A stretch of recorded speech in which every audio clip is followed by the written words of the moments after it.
This programme offers an example of a science lesson which links key Stage 3 modules, food and digestion and fit and healthy, to Ready to Learn the experiment.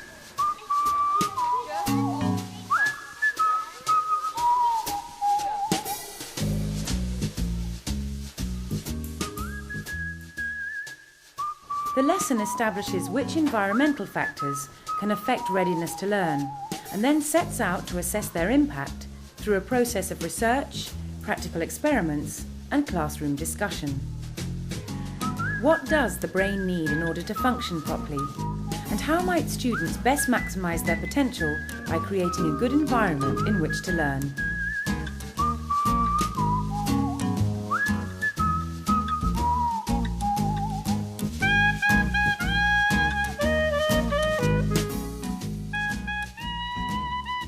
Holly Power and Cato Gorman teach science at Whistledown High School in Purley, Surrey. Today they are teaching their Year 8 class using a lesson plan devised by Matthew Tosh, a former science teacher, now working with the British Association for the Advancement of Science. 3, 2, 1, We've designed the lessons so that they fit in with the curriculum. The teacher can see the link to their everyday teaching. At Key Stage 3, we're looking at food and digestion, fit and healthy, and the effects of chemicals on the brain.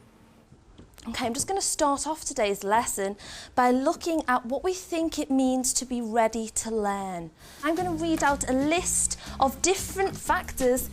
Now what I'm going to do is I'm going to ask you to think about these statements, and then if you agree, if you think it does affect our readiness to learn, I'm going to ask you to go to this side of the room, okay, where it says yes or on that side. If you don't think it has anything to do with your readiness to learn, then I would like you to move to this side of the room where it says no. Number 1, how about how much water you've had to drink, how hydrated you are? Okay, so up you get. If you think it has an effect on our readiness to learn, over here. If it doesn't, over here. I thought with this group in particular, it was good to get them up and active, to move them around the room and then bring it back to discussion at the end so we could focus on ones where there was some disagreement within the class. How about the amount of natural daylight in the room? Does that affect your readiness to learn? Ooh, okay. Right, we'll come back to that one again. Even if they went to the no side when we expected them to go to the yes, they all had valid reasons as to why that was the case, and that's the most important thing. So if they can justify why they did that, then that's what it's all about. How about how intelligent you are, your IQ score? The importance with the lessons is to get across the idea of readiness to learn is not academic ability. So the starter activity in the Key Stage 3 lesson does just that. It's got discussion cards to promote discussion amongst the pupils.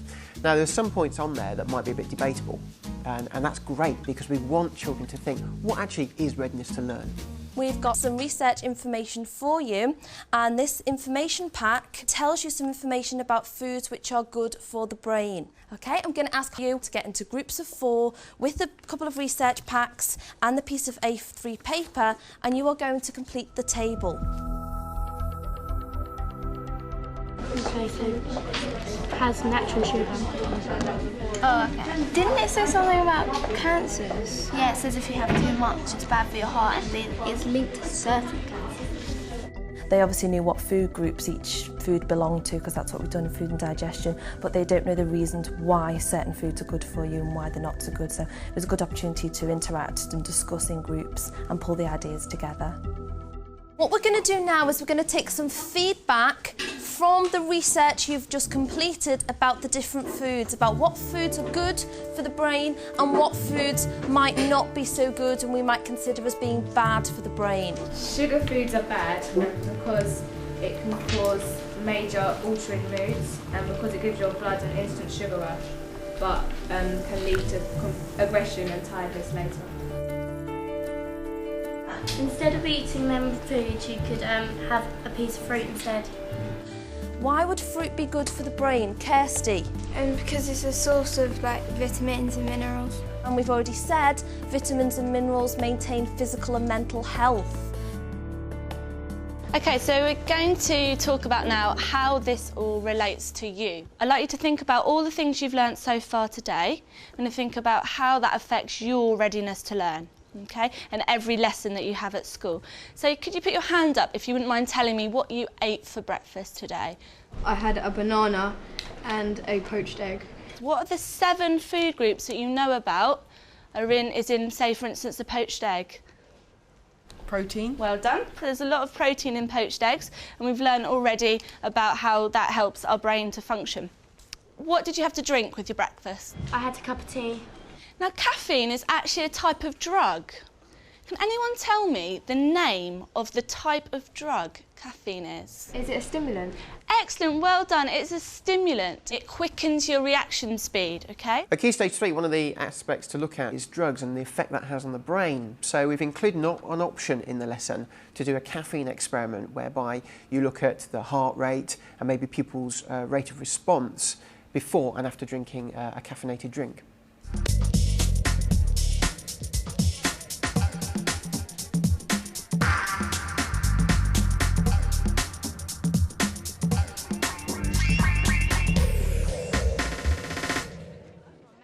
Do you think this experiment was very accurate?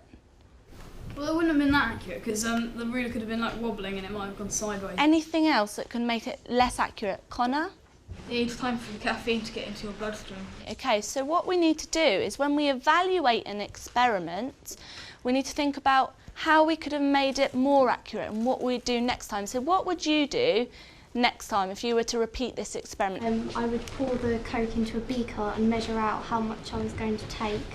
OK, so you could measure it accurately, so it's not just 1 cup, it's 50 ml or something like that. When we do the test that you did earlier on the computers, the Readiness to Learn test, and any science experiment, we need to take into consideration, are there any other factors that might affect the results other than the thing we're changing? After they did the caffeine practical, I wanted them to think about some of the SC1 background and to kind of introduce the concept of extraneous variables and to get them to come up with them themselves. And they did quite well at coming up with other things that might affect reaction rates. What we're going to use today is an online reaction time test. And we're going to test the variable of silence and noise. When you feel that you're ready to start and you're going to be as quick as possible, you click here and it'll say click here on the green light. The first time we do it, we'd like the class to be absolutely silent, please. Okay? So we're going to hopefully see how noise affects his concentration. And the sorts of tests that teachers could then do with the children are arithmetic tests, there are online tests, memory tests, there's lots of options. Whatever you think fits in best with your class. Lovely, OK. I'd like you to try again now, Edward. And this time, I'm going to ask the class to make as much noise as you can, OK? If you want to wave your arms about, try and get his attention, and we're going to see what happens.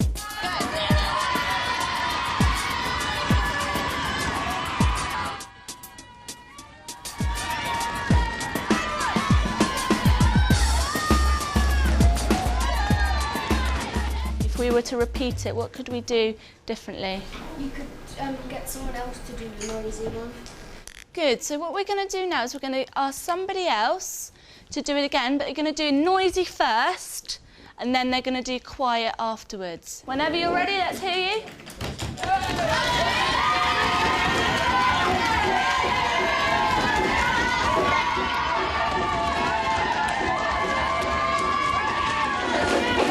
It's quite difficult to stand there for a whole minute and listen to them yelling at each other.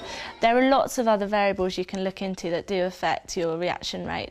For instance, the environment. So you could put them in maybe a hot room and a cold room or a dark room.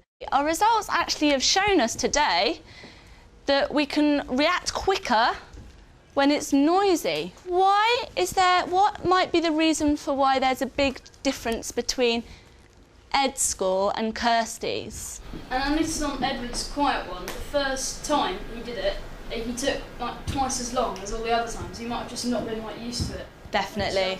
I think that's a fair point. What have we learned today that might have affected the difference between Kirsty and Edward? So I'm able to have breakfast. Excellent. Excellent. Let's find out what they had for breakfast. Edward, what did you have? I had a cup of tea with 2 sugars. No sugar. And what did you have, Kirsty? A glass of milk and a banana.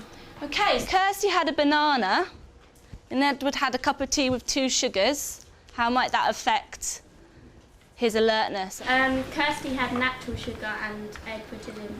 Excellent. So, guys, what I want you to have taken from this is the things we need to take into consideration when doing a science experiment. So take into account everything that you have learned today, and I want you to plan your perfect day for learning. Okay? So you're going to tell a story from the moment you wake up to the moment you go to bed.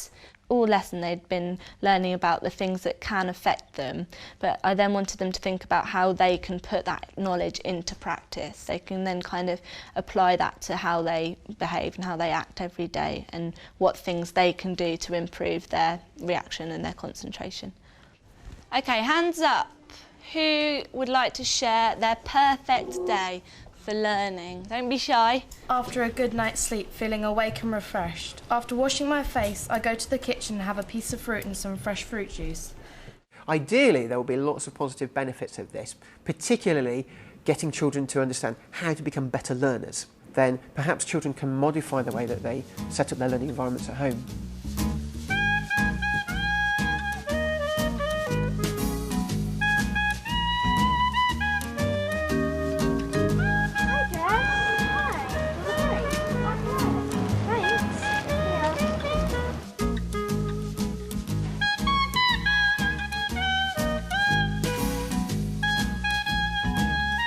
And to download resources and lesson plans, please go to www.teachers.tv/experiment.